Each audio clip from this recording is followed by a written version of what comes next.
Amado Padre que está en los cielos, Amén. santo, santo, santo es su nombre. Amén. Nosotros reconocemos su santidad y grandeza y por eso nos venimos aquí para juntos tributarle honra y gloria. Amén. Gracias, Señor, porque usted, su Espíritu Santo sigue trabajando con nosotros y nos sigue poniendo esta necesidad de juntarnos para adorar. Amén. Hay toda una iglesia del aire y este montón de hermanos que ha venido aquí también, que estamos contentos de que la sangre de Cristo nos haya redimido del pecado y que ahora en calidad de hijos suyos, por la gracia del Señor, estemos aquí adorando y exaltando su nombre.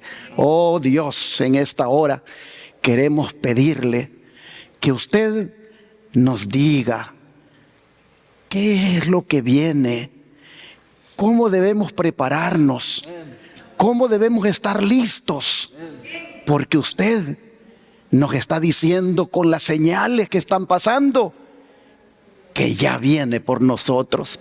Así que le rogamos que este día hagamos una decisión al final del mensaje, y es la de estar preparados para recibirle cuando venga con poder y gloria. Se lo suplicamos en el nombre de Jesús.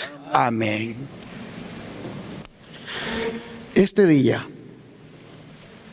quiero hablarles de la importancia de mantenernos vigilantes de los acontecimientos que están pasando en derredor nuestro y que nos dicen que la venida del Señor está cerca. Como un guarda que le preguntan qué de la noche, debemos estar despiertos a las señales de los tiempos y dar la respuesta correcta. En ese sentido, como centinela puesto en los muros de Sión, quiero sonar la alarma para despertar a algunos del pueblo remanente que están dormidos. Y es en relación a los acontecimientos que están tomando lugar aquí en los Estados Unidos con respecto a la imagen de la bestia. Por eso he titulado mi presentación: Despierta, pueblo mío, la imagen de la bestia está a las puertas y Cristo viene pronto. Ojo, no estoy diciendo que la imagen de la bestia ya se formó, ni es mi propósito decir cuándo se va a formar. Solo Dios lo sabe. Pero nunca habíamos estado tan cerca de que esto se haga realidad como ahora. ¿Por qué lo digo? Por lo que les voy a compartir más adelante. Antes quiero decirles que su servidor bien podría pasar por alto lo que está pasando y no hablar al respecto para nada, para no arriesgarme a que me llamen alarmista. Pero ¿saben que sería un atalaya irresponsable si no lo hago? Pues vean lo que dice el don de profecía tocante a cómo se les considera a los que nos atrevemos a hablar de las cosas que están pasando y que van a pasar. Dice así: hasta ahora se ha solido considerar a los predicadores de las verdades del mensaje del tercer ángel como meros alarmistas. Sus predicciones de que la intolerancia religiosa adquiriría dominio en los Estados Unidos de Norteamérica, de que la iglesia y el Estado se unirían en ese país para perseguir a los observadores de los mandamientos de Dios, han sido declaradas absurdas y sin fundamento. Se ha declarado osadamente que ese país no podría jamás dejar de ser lo que ha sido, el defensor de la libertad religiosa. Pero a medida que se va agitando más ampliamente la cuestión de la observancia obligatoria del domingo, se ve acercarse la realización del acontecimiento hasta ahora tenido por inverosímil. Y el tercer mensaje producirá un efecto que no habría podido producir antes. En cada generación, Dios envió siervos suyos para reprobar el pecado, tanto en el mundo como en la iglesia. Pero los hombres desean que se les digan cosas agradables y no gustan de la verdad clara y pura.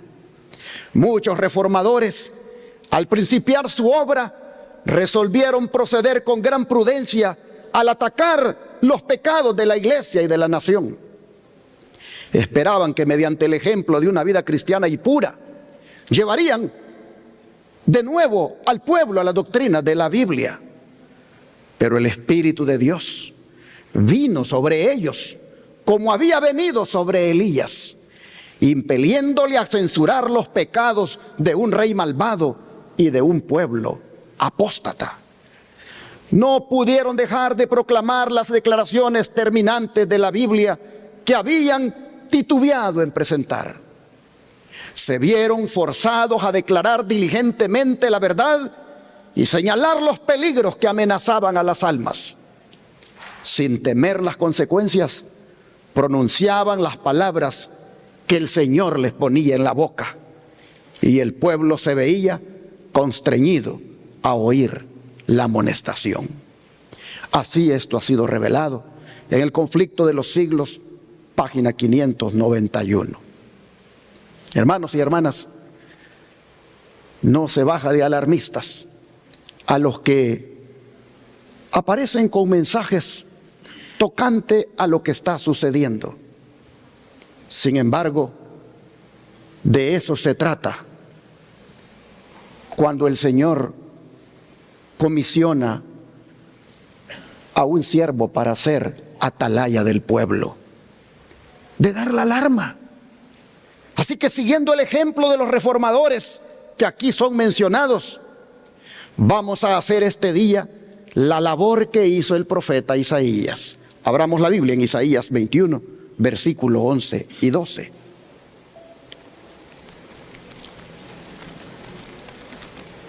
Isaías capítulo 21, versículos 11 y 12. Y la Escritura dice: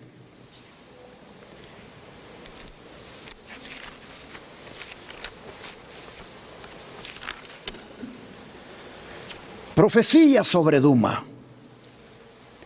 me dan voces de Seir. Guarda, ¿qué de la noche? Guarda, ¿qué de la noche? El guarda respondió: la mañana viene y después la noche. Preguntad si queréis, preguntad, volved, venid. Aquí nosotros vemos al profeta haciendo esa labor de centinela o guarda, y a los edomitas preguntándole sobre qué les deparaba el futuro. ¿Y cuál fue la respuesta del centinela de Dios? Les dice que habrá una liberación breve, como cuando llega la mañana, pero que después vendría lo peor, tan tenebroso como la noche. Y es así como también ahora, en estos tiempos de peligro, nosotros los centinelas de Dios debemos decir lo que está por llegar. Al mirar las cosas que están pasando, bien pudiéramos dar solo mensajes de paz, consuelo, seguridad y esperanza, pero sería engañar al mundo. De manera que, aunque resulte desagradable para algunos, debemos decir lo que estamos viendo, que en lo que estamos viendo hay un presagio de calamidades que nos esperan y que es tiempo de prepararnos. Así lo dice el don de profecía.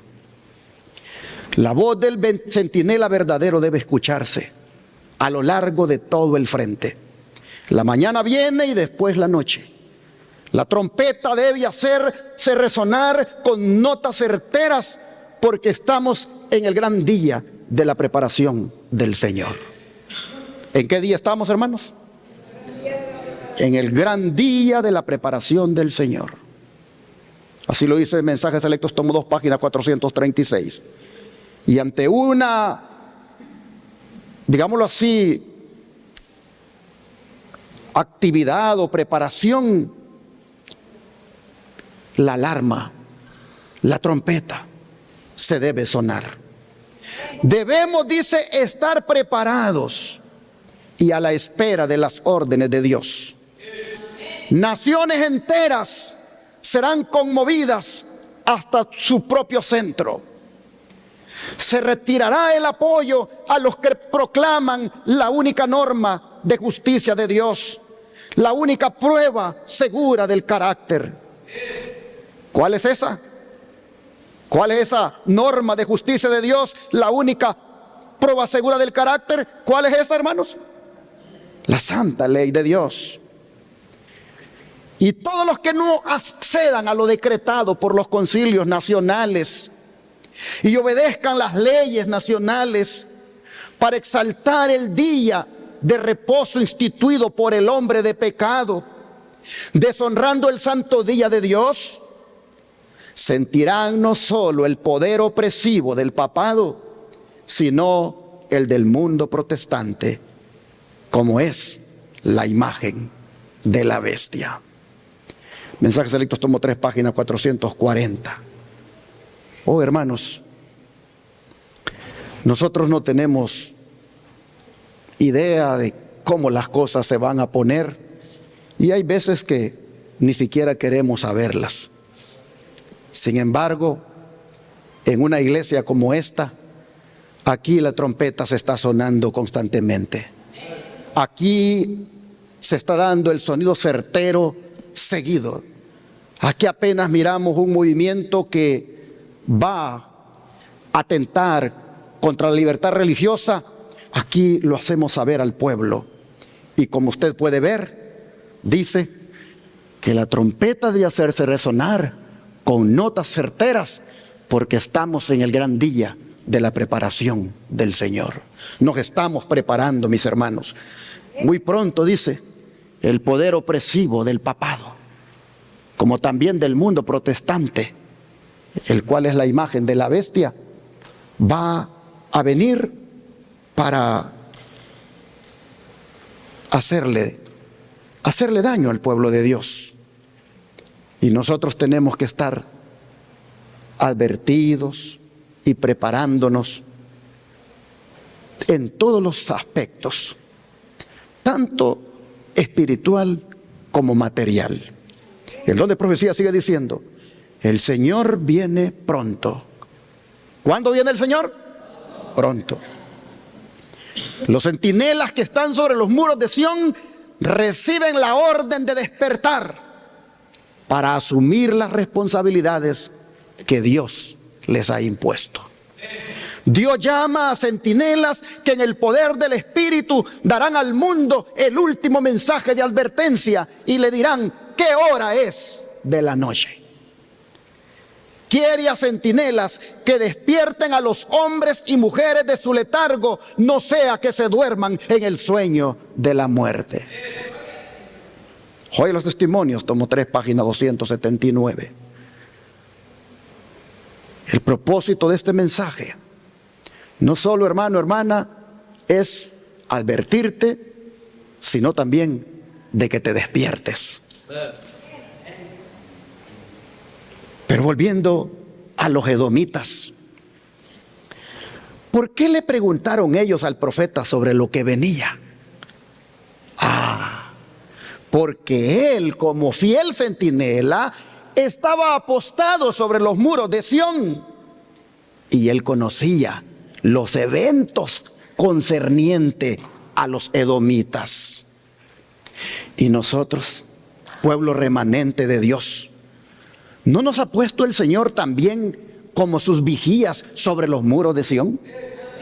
Oh, hermanos, también el Señor nos ha puesto como vigías para darle respuesta a quienes pregunten en qué hora de la larga noche de la tierra estamos y cuándo se espera ese amanecer del día eterno. Nosotros debemos tener la respuesta. ¿Y por qué nosotros? Porque nosotros, hermanos, conocemos las profecías bíblicas y sabemos que estamos viviendo en la hora más solemne de la historia. Un juicio ha comenzado en el cielo, la gracia pronto se acabará y las plagas caerán sobre los desobedientes a los mandamientos de Dios. Y luego Cristo aparecerá en las nubes de los cielos. El don profético, haciendo una aplicación muy interesante sobre la declaración guarda que de la noche. Miren lo que dice: el tiempo es corto, demos el mensaje de amonestación en forma clara y distinta. El Señor está a punto de venir a ejecutar juicio sobre los que no obedecen el Evangelio. Los que tienen la luz son los que han recibido de Dios el cometido de emprender una lucha constante y agresiva. A la pregunta, guarda qué de la noche, se dará en respuesta el mensaje fiel. Y es que la mañana viene y después, ¿qué cosa? La noche. Testimonios para Ministros, página 230. Pero noten ustedes, ¿quiénes son los que deben dar la respuesta a los que preguntan, guarda qué de la noche? ¿Quiénes son? Dice, los que han recibido de Dios el cometido y que también tienen la luz. ¿Quiénes son ellos? Primeramente, hermanos, los pastores y líderes de la iglesia. Pues así ha sido revelado en esta otra declaración que les pongo. La responsabilidad pesada descansa sobre aquellos que están en posiciones de confianza en la causa de Dios. La obra de proclamar el mensaje del tercer ángel debe llevarse adelante en el poder del Espíritu. El presente es un momento de peligro terrible y aquellos que ocupan puestos de responsabilidad no deben guardar silencio. ¿De qué sirven los vigilantes adormecidos que no pueden ver el peligro amenazador y que no advierten a la gente? ¿De qué sirven? Oh, hermanos, la nota es bien clara. Los que tienen que hacer este trabajo de despertar al pueblo son los que están en posiciones de confianza en la causa de Dios. Son los que ocupan responsabilidades. Ellos son los que no deben guardar silencio, ni mucho menos estar dormidos. ¿Por qué? Porque el presente, dice, es un momento de peligro terrible. Pero tristemente, algunos ministros están dormidos con sus iglesias en estos tiempos. Están callados en cuanto a lo que viene más adelante y no advierten al pueblo. Con razón, Isaías los describe de la siguiente manera. Miren aquí, en el capítulo 56 de Isaías, versículos 10 al 12. Sus atalayas son ciegos, todos ellos ignorantes, todos ellos perros mudos. No pueden ladrar, soñolientos, echados, aman el dormir. Y esos perros comilones son insaciables y los pastores mismos no saben entender. Todos ellos siguen sus propios caminos, cada uno busca su propio provecho, cada uno por su lado. Oh, hermanos, es lamentable cuando los ministros no tienen ni siquiera la inteligencia de un perro guardián. Un perro guardián, ¿qué es lo que hace, hermanos? Ladrar. Pero es triste cuando el pueblo, sus ministros no tienen ni siquiera, repito, la inteligencia de un perro guardián para dar la voz de alerta. Antes bien engañan a los feligreses, diciéndoles que no hay que ser alarmistas y que tampoco escuchen a esos alarmistas que estas cosas pronto van a pasar. Oh, hermanos, cuando lo que deberían hacer es amonestar al pueblo a que se despierte del adormecimiento en que se encuentra, pues Cristo ya viene por nosotros. Algunos dicen que este no es el tiempo de predicar de doctrina ni de profecías, sino de predicar del amor, la esperanza y mensajes de consuelo y ánimo. Ah, sí. Mientras tanto, la profecía de la imagen de la bestia se aproxima en su cumplimiento y el pueblo no está preparado. Pero ¿dónde se encuentra la profecía de la imagen de la bestia? Ni más ni menos que en Apocalipsis 13. Vamos a leer allí y leamos el versículo 14, pero también el 15. Apocalipsis 13, versículo 14 y 15. Y la Escritura dice: y engaña a los moradores de la tierra con las señales que se le ha permitido hacer en presencia de la bestia, mandando a los moradores de la tierra que le hagan imagen a la bestia que tiene la herida de espada y vivió. Y se le permitió infundir aliento a la imagen de la bestia, para que la imagen hablase e hiciese matar a todo el que no la adorase. A ver, hermanos, ¿quién manda a los moradores de la tierra que le hagan imagen a la bestia que tiene la herida de espada y vivió? ¿Quién manda a que se haga eso? Vamos a leer los versículos 11 al 13 para ver el contexto. Dice: después vi otra bestia que subía de la tierra y tenía 2 cuernos semejantes a los de un cordero, pero hablaba como dragón y ejerce toda la autoridad de la primera bestia en presencia de ella, y hace que la tierra y los moradores de ella adoren a la primera bestia cuya herida mortal fue sanada. También hace grandes señales, de tal manera que aún hace descender fuego del cielo a la tierra delante de los hombres. Así que, hermanos, es una bestia que surge de la tierra con 2 cuernos semejantes a los de un cordero y que habla como dragón, quien ordena que se le haga una imagen a la bestia que tiene la herida de espada y vivió. En otras palabras, la profecía está hablando de 2 bestias.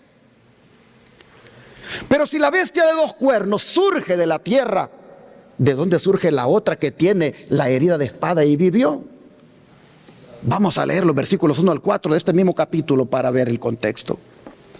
Dice: me paré sobre la arena del mar y vi subir del mar una bestia que tenía 7 cabezas y 10 cuernos, y en sus cuernos 10 diademas, y sobre sus cabezas un nombre blasfemo. Y la bestia que vi era semejante a un leopardo, y sus pies como de oso, y su boca como boca de león. Y el dragón le dio su poder y su trono y grande autoridad. Vi una de sus cabezas como herida de muerte, pero su herida mortal fue sanada.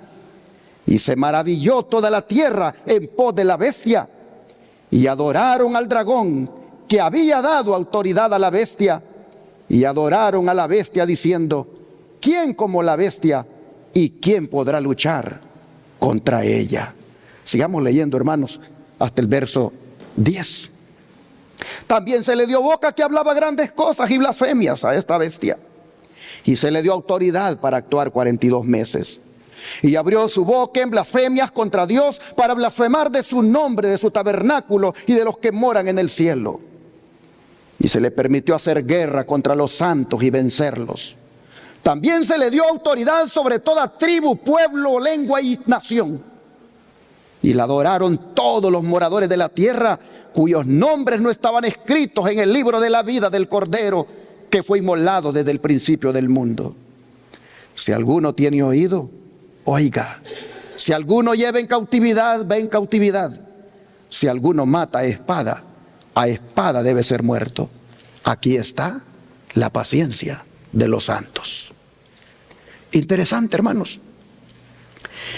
Esta bestia surge del mar y es una encarnación del mal prácticamente, pues posee las características de una bestia espantosa y terrible que el profeta Daniel miró en un sueño cientos de años antes, como también posee las características de las otras bestias que él miró allí en ese sueño, bestias semejantes a un leopardo, un oso y un león.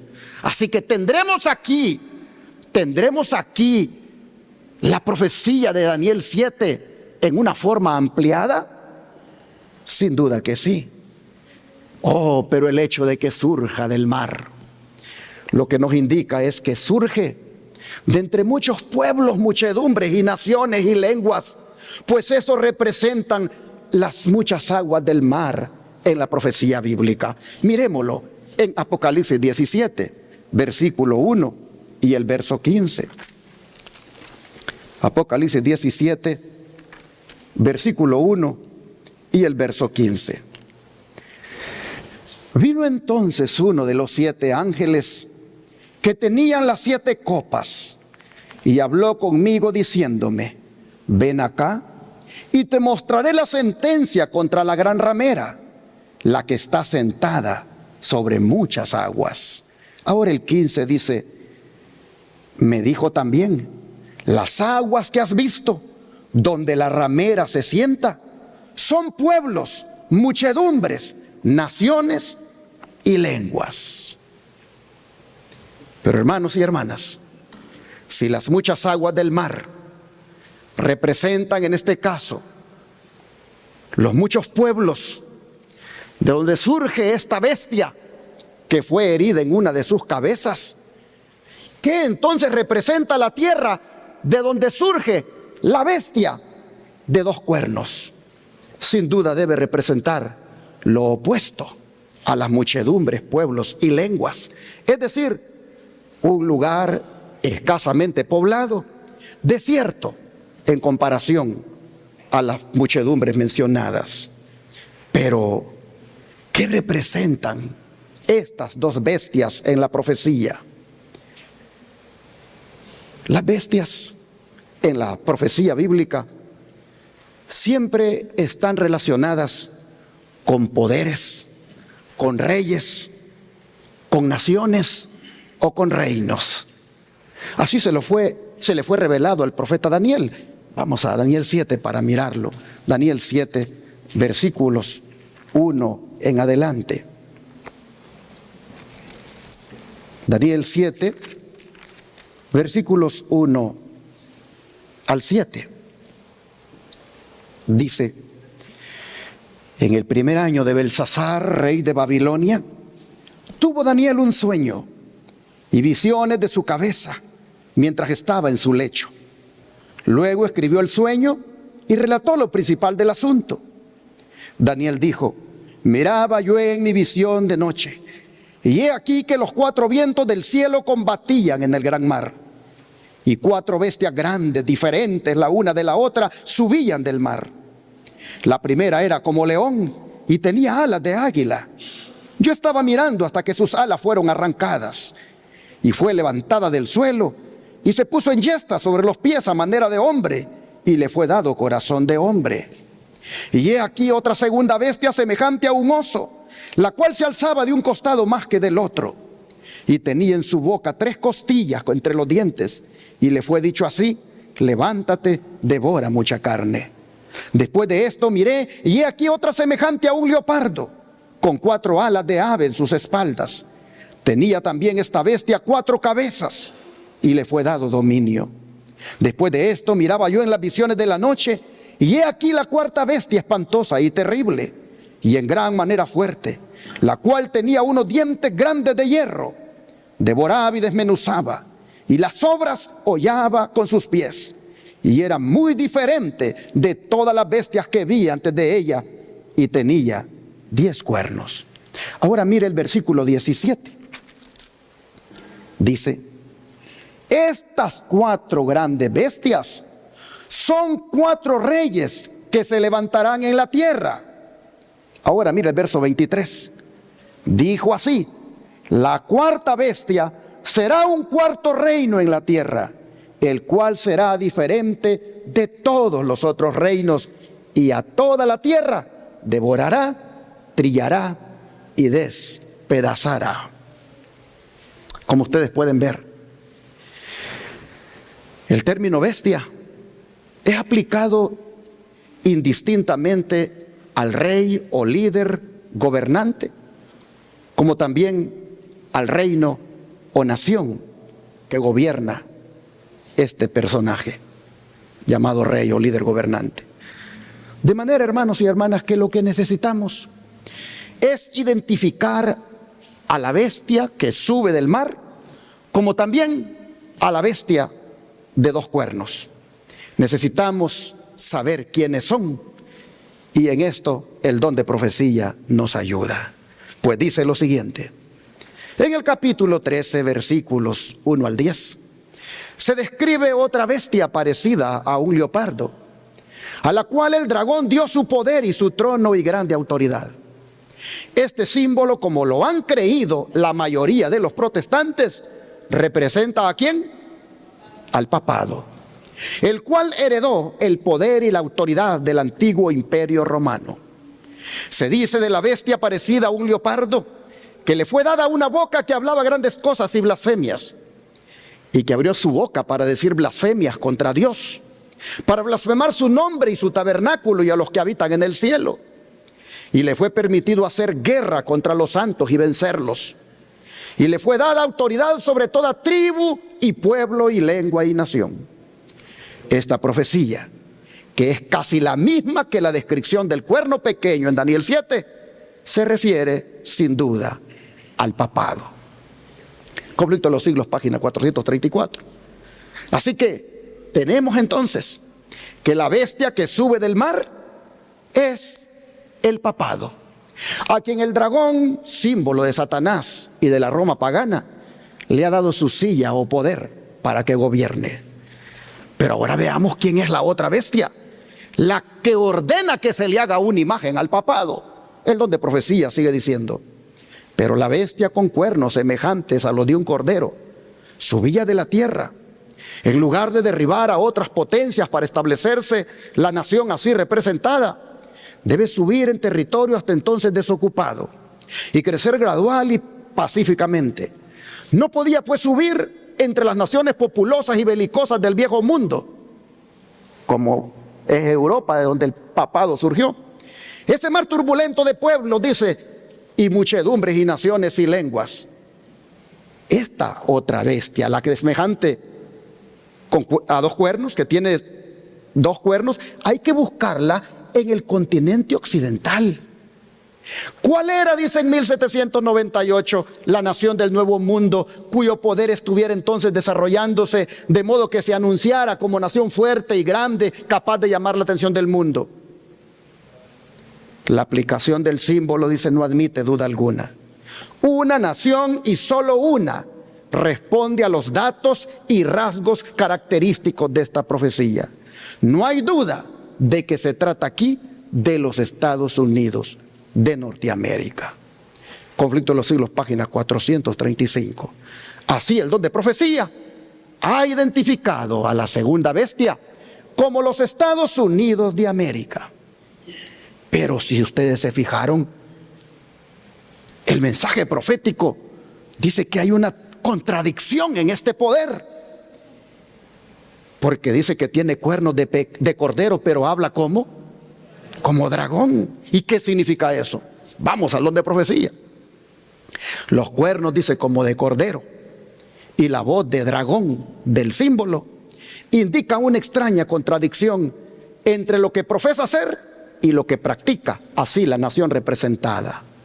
El hablar de la nación son los actos de sus autoridades legislativas y judiciales. Por esos actos la nación desmentirá los principios liberales y pacíficos que expresó como fundamento de su política.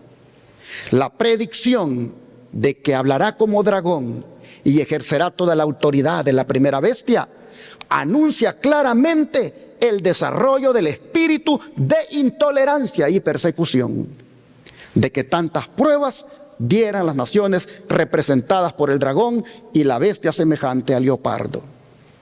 Y la declaración de que la bestia con 2 cuernos hace que la tierra y los que en ella habitan, adoren a la bestia primera, indica que la autoridad de esta nación será empleada para imponer alguna observancia en homenaje al papado.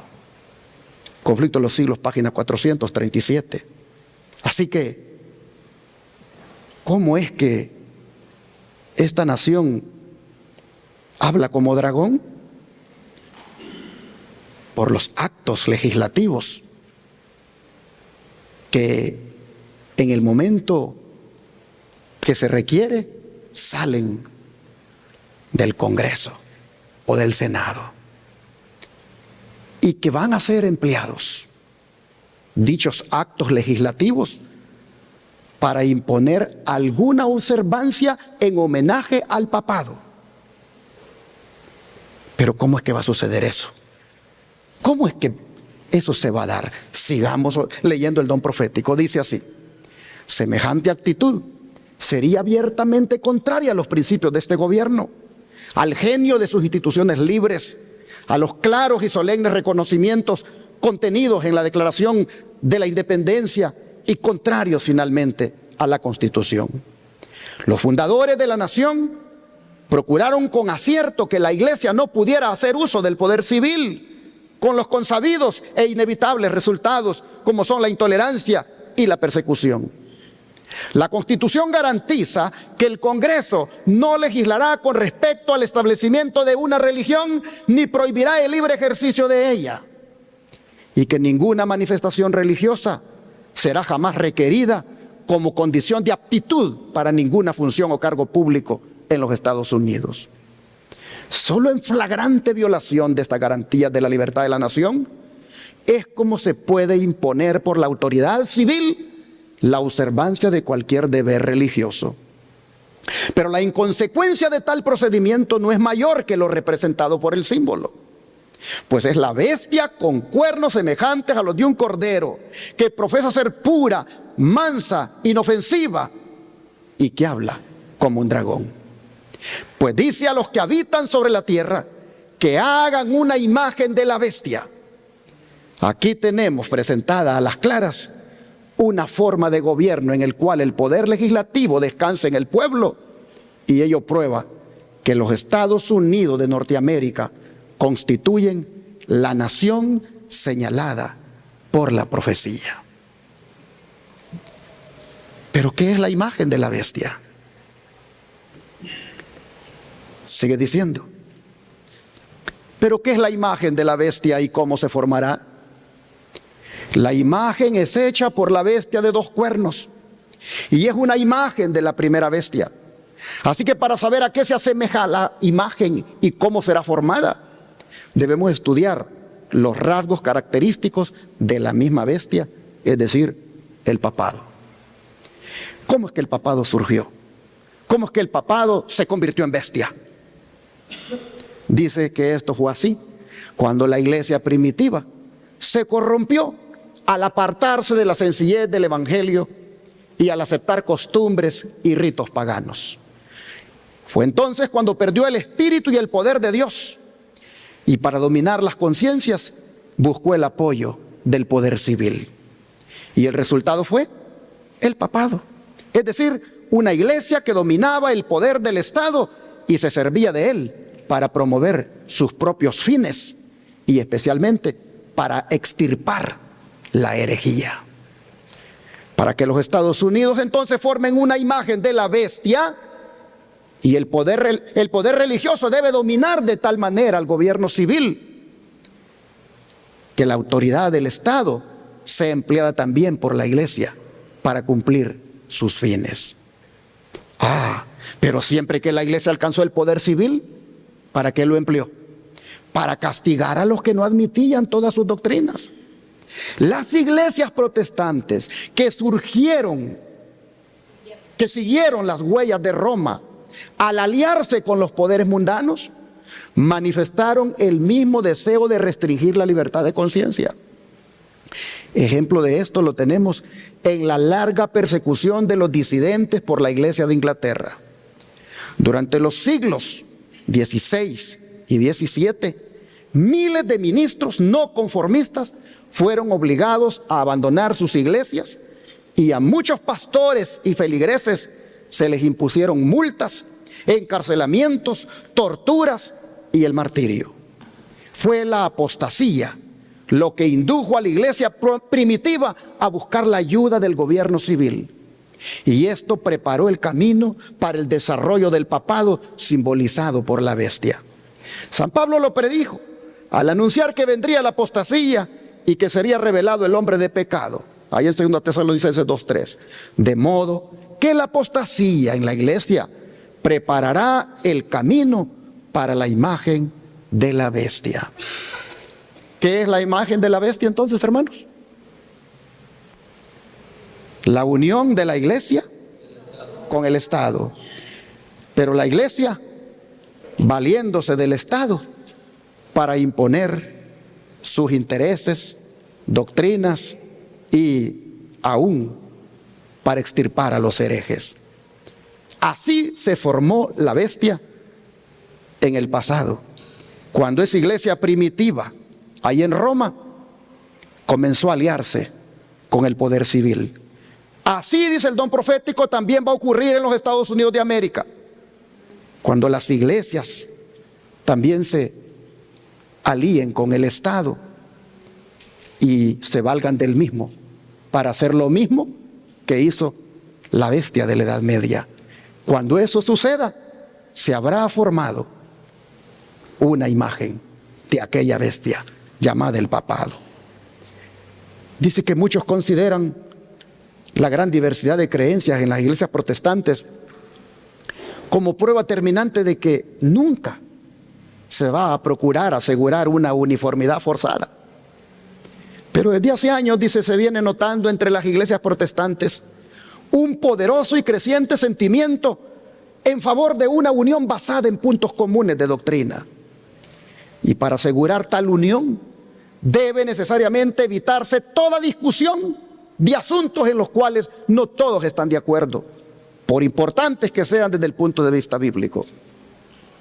Carlos Beecher, en un sermón predicado en 1846, declaró que el pastorado de las denominaciones evangélicas protestantes no está formado solo bajo la terrible presión del mero temor humano, sino que vive y se mueve y respira en una atmósfera radicalmente corrompida y que apela a cada instante al elemento más bajo de su naturaleza para tapar la verdad y doblar la rodilla ante el poder de la apostasía. ¿No pasó así con la iglesia romana? ¿No estamos reviviendo su vida? ¿Y qué es lo que vemos por delante? Otro concilio general, una convención mundial, alianza evangélica y credo universal. Cuando se haya logrado esto, en el esfuerzo para asegurar completa uniformidad, solo faltará un paso para apelar a la fuerza. Cuando las iglesias principales de los Estados Unidos, uniéndose en puntos comunes de doctrina, influyan sobre el Estado para que impongan los decretos y las instituciones de ellas, entonces la América protestante habrá formado una imagen de la jerarquía romana y la inflicción de penas civiles contra los disidentes vendrá de por sí sola. Conflicto de los Siglos, página 439. La pregunta es, ¿estamos cerca de que esto suceda? Claro que sí. Basta ver lo que se está desarrollando frente a nuestros ojos en la alianza de políticos con evangélicos y católicos, siendo estos últimos los que se quieren valer del Estado al proponer un proyecto de ley que favorezca el descanso dominical. Lo han hecho muy bien, poniendo un presidente evangélico como es Donald Trump y un vicepresidente católico como es J.D. Vance. Hermanos, la imagen de la bestia está a las puertas. Pues los nacionalistas cristianos evangélicos de derecha y los católicos van a tener ahora el control total del gobierno. Tendrán a su presidente evangélico y a su vicepresidente católico en la presidencia. Tendrán la mayoría de congresistas, valga la redundancia, en el Congreso. Y tendrán la mayoría de senadores en el Senado. De manera que nunca ha estado tan cerca esta nación de conformar la imagen de la bestia como ahora. La pregunta es, ¿lo harán? ¿Lo permitirá Dios? No lo sabemos. Solo sabemos que el prominente católico Kevin Roberts, y miembro del Opus Dei, un ala del catolicismo muy radical, se ha congratulado de que su representante J.D. Vance esté en el poder ejecutivo de los Estados Unidos como vicepresidente. Ustedes pueden buscar ahí cuando él está dirigiéndose a un público y le llegan a decir que J.D. Vance acaba de ser aceptado como el vicepresidente para los Estados Unidos. Y él interrumpe lo que está diciendo y se congratula y muy felizmente da el anuncio. Oh, hermanos y hermanas, pero ¿qué ha dicho Kevin Roberts? Oh, ahí está en YouTube, ustedes pueden buscarlo. Pero este hombre ha dicho que hoy sí la derecha de este país está bien organizada para tomar el poder. Y que dice, es el tiempo de Dios. Y que la Madre Iglesia, dice, no piensa en términos de días, meses o ciclos de elecciones presidenciales, ni siquiera piensa en términos de décadas, sino que piensa en términos de centurias y milenios, pero que ahorita están en el tiempo de Dios. Y que en el proyecto para el 2025, que él y todos los evangélicos han hecho para que el presidente Donald Trump lo ejecute desde el primer día, él dice que en ese proyecto no han revelado todo lo que piensan hacer, que hay un libro de jugadas que ellos no han revelado, pero que desde la Heritage Foundation, la organización que él preside, han estado atentos a los movimientos políticos para actuar, porque Roma, o sea Washington, está en llamas. Oh, ¿cómo le puede llamar a Washington Roma, que está en llamas? Ellos, hermanos, han sabido esperar y saben esperar y sabrán esperar si es necesario, porque ellos están atentos a la oportunidad que se presenta. Bien dice el don de profecía lo siguiente: la sagacidad y astucia de la iglesia romana asombran. Puede leer el porvenir. Se da tiempo viendo que las iglesias protestantes le están rindiendo homenaje con la aceptación del falso día de reposo y que se preparan a imponerlo con los mismos medios que ella empleó en tiempos pasados. Sí. Yo a lo mejor el otro sábado en Forward voy a hablar un poco más de eso, de lo que el proyecto 2025 habla en cuanto a una ley que favorezca el domingo. Oh, hermanos, dice, los que rechazan la luz de la verdad buscarán aún la ayuda de este poder que se titula infalible a fin de exaltar una institución que debe su origen a Roma. No es difícil prever cuán apresuradamente ella acudirá en ayuda de los protestantes en este movimiento. ¿Quién mejor que los jefes papistas para saber cómo entendérselas con los que desobedecen a la iglesia. Pero yo quiero ir para atrás porque me llama la atención eso. Se da tiempo, dice, puede leer el Porvenir y se da tiempo viendo que las iglesias protestantes le están rindiendo homenaje con la aceptación del falso día de reposo y que se preparan a imponerlo con los mismos medios que ella empleó en tiempos pasados. Gobiernos pasan, gobiernos llegan y las cosas Roma solo las está observando. Ellos no actúan en función de elecciones, sino en función de la política. Y cuando es el tiempo, ellos actúan. Dice aquí abajo, la Iglesia Católica Romana, con todas sus ramificaciones en el mundo entero, forma una vasta organización dirigida por la sede papal y destinada a servir los intereses de esta. Instruye a sus millones de adeptos en todos los países del globo para que se consideren obligados a obedecer al Papa. Sea cual fuere la nacionalidad o el gobierno de estos, deben considerar la autoridad de la Iglesia como por encima de todas las demás. Aunque juren fidelidad al Estado, siempre quedará en el fondo el voto de obediencia a Roma, que los absuelve de toda promesa contraria a los intereses de ella.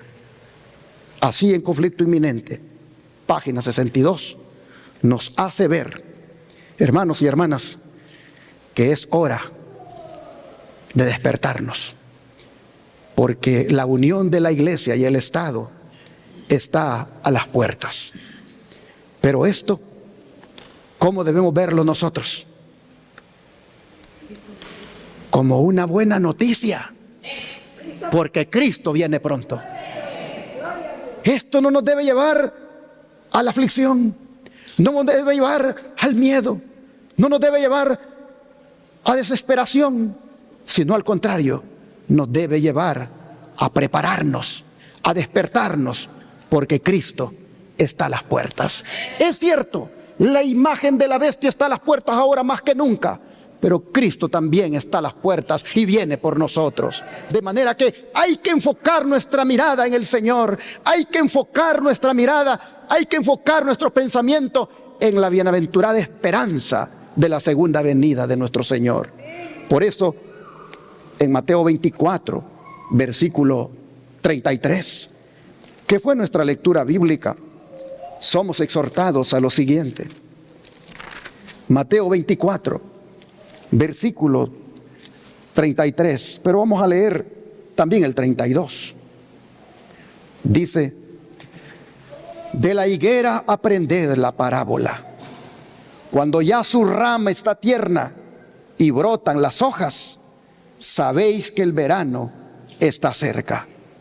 Así también vosotros, cuando veáis todas estas cosas, conoced que está cerca a las puertas. ¿Cuántos creen que Cristo está a las puertas? El próximo paso de Cristo será solamente traspasar el umbral de la puerta, porque Él está a las puertas. Aquí se hace resaltar cómo nosotros debemos reconocer las señales y comprender la importancia de las mismas. Ante esto, los versículos 42 y 44 no dejan de ser relevantes. Dice: velad pues, porque no sabéis a qué hora ha de venir vuestro Señor.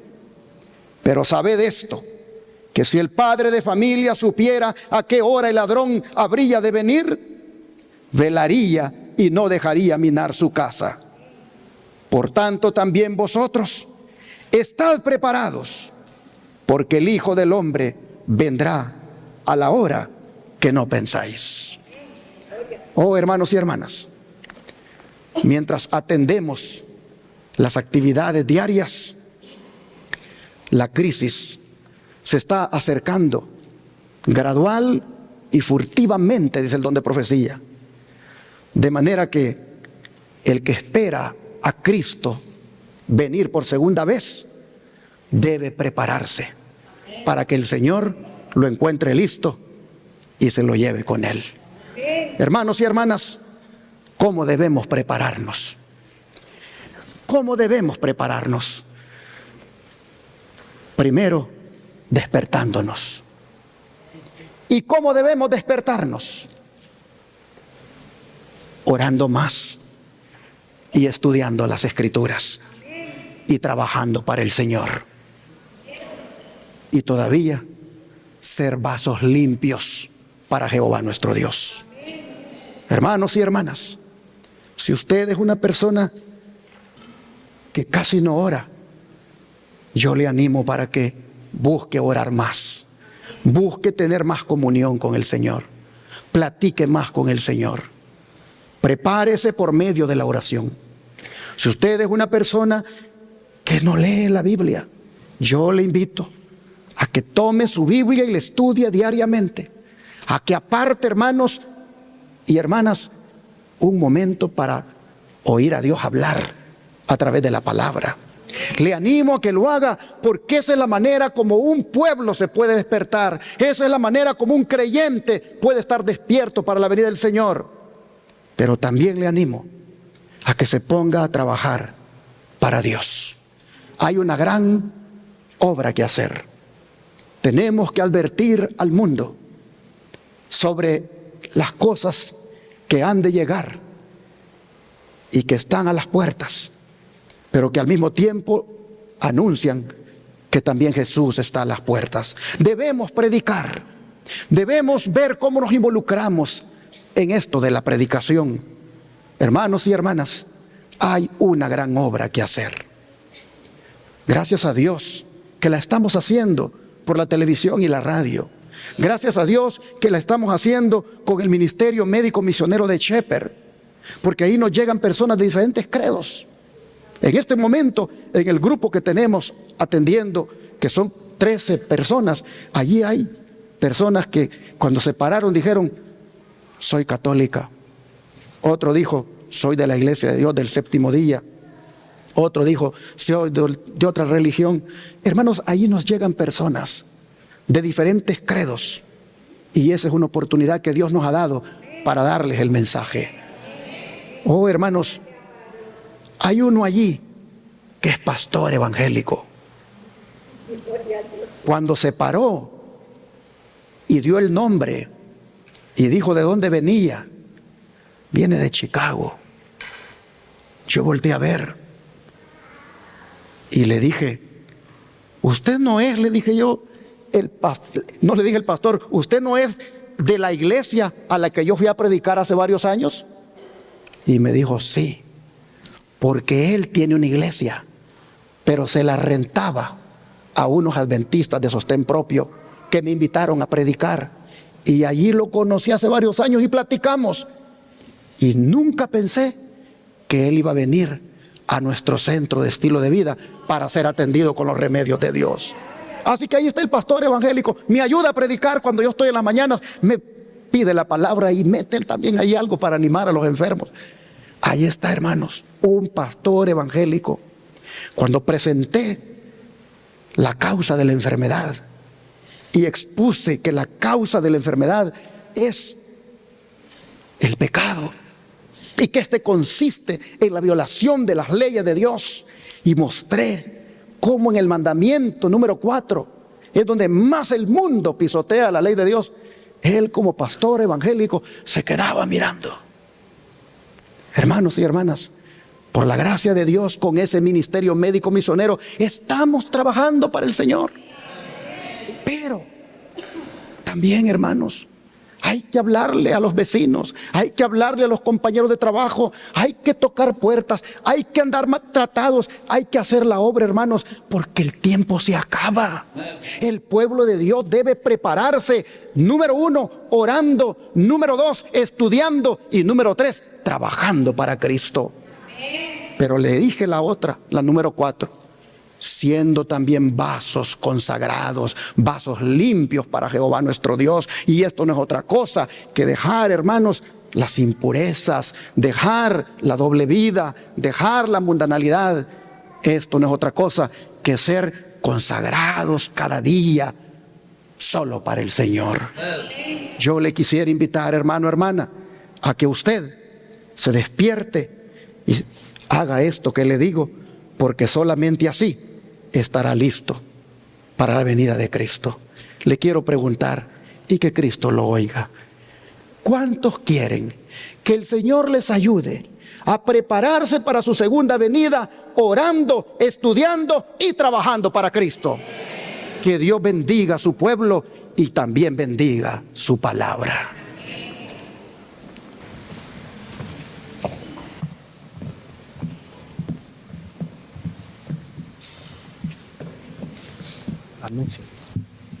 Vamos a finalizar el servicio de esta mañana. Vamos a cantar el himno 179. Puestos de pie cuando escuchemos la nota.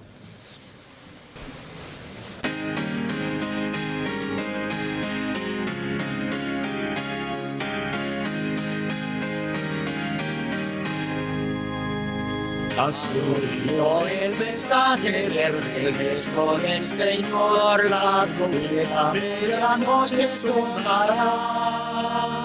Así vienes todos llamarás y olvidarme a ti, si Cristo te alistas a vivir. Él viene, mirad, cercano, cercano Él está. Las berlinas puertas ya ábrense de par en par y los salvos temblarán en él. Y sus voces jubilosas con los ángeles sonarán, pues ahí habitaremos con Jesús. A los cielos subiremos con los ángeles de luz, los amados separados se unirán. Con nosotros para siempre nunca se apartarán, cuando allí habitaremos con Jesús. Él viene, irá, cercano, cercano Él está.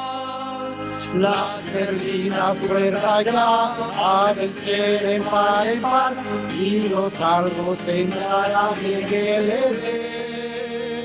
Y sus voces jubilosas con los ángeles se oirán, pues allí habitaremos con Jesús. Andaremos por los mundos, renegando no entró, de amor les hablaremos de Jesús, que a buscarnos vino para darnos vida eterna, pues ahí habitaremos con Jesús. Él viene, irá, cercano, cercano Él está. Las berlinas puertas ya ábrense de par en par y los salvos entrarán en el Edén. Y sus voces jubilosas con los ángeles se oirán, pues allí habitaremos con Jesús. Pasarán los siglos uno tras el otro sin cesar, y el vigor peregrino se perderá. Esa juventud eterna primavera sin menguar, pues allí habitaremos con Jesús. Él viene, irá, cercano, cercano Él está. Las berlinas puertas ya ábrense de par en par y los salvos entrarán en el Edén. Y sus voces jubilosas con los ángeles se oirán, pues allí habitaremos con Jesús. ¿Cuántos dicen amén? Amén. Ay, hermanos, yo quiero irme con el Señor. Yo quiero estar listo cuando Cristo venga, pero yo quisiera también que mi iglesia esté lista. Por eso le hago un llamado a los jóvenes, le hago un llamado a los adultos. Tomemos más en serio nuestra salvación, hermanos. Busquemos más del Señor. De verdad, encaremos en serio la preparación para la venida de Cristo. Las señales nos dicen que Él está a las puertas. Así que entrémosle de verdad nosotros a esa preparación sincera, de corazón. ¿Cuántos quieren que oremos por esto en este momento? Vamos a arrodillarnos para orar. Oh Padre Celestial, gracias por hacernos ver, a manera de advertencia, las cosas que se están dando y se van a dar en esta nación y en el mundo. Gracias, Señor, por mostrarnos que es menester estar preparados, que es menester velar, que es menester, como el padre de familia que sabe que el ladrón va a llegar, no dormir, sino estar apercibidos y listos. Oh Señor, le rogamos que usted, cuando venga en gloria, nos encuentre listo. Que usted, Señor, no nos haya dormidos. Le pedimos que nosotros entendamos muy bien por qué usted nos tiene en esta iglesia. ¿Por qué usted nos hace que escuchemos advertencia tras advertencia? Señor, le suplico que usted nos abra los ojos. Le ruego, Señor, que usted nos despierte del letargo y que ante las cosas que están pasando y vendrán, ya nosotros busquemos de corazón la consagración, la entrega, esa vida rendida totalmente a usted. Padre, le pedimos que su gracia sea sobre nosotros y nos ayude para poder obtener victoria sobre toda negligencia, sobre toda indiferencia, y que, oh Dios, nos volquemos nuevamente a las Escrituras, a la oración y a servirle a usted. Padre, le rogamos que este pueblo, estos que hoy estuvieron aquí y oyeron de esta advertencia, puedan atesorarla y su decisión sea hecha bien en lo profundo y con seriedad, de que no claudicaran más entre dos pensamientos y solo decidirán servir a Jehová su Dios. Padre, le rogamos que nos ayude a serle fieles, a perseverar en la fe, y que cuando esta imagen de la bestia emprenda esa persecución contra los fieles guardadores del sábado, nosotros, Señor, escojamos ser leales solamente a usted. Se lo suplicamos en el nombre de Jesús. Amén.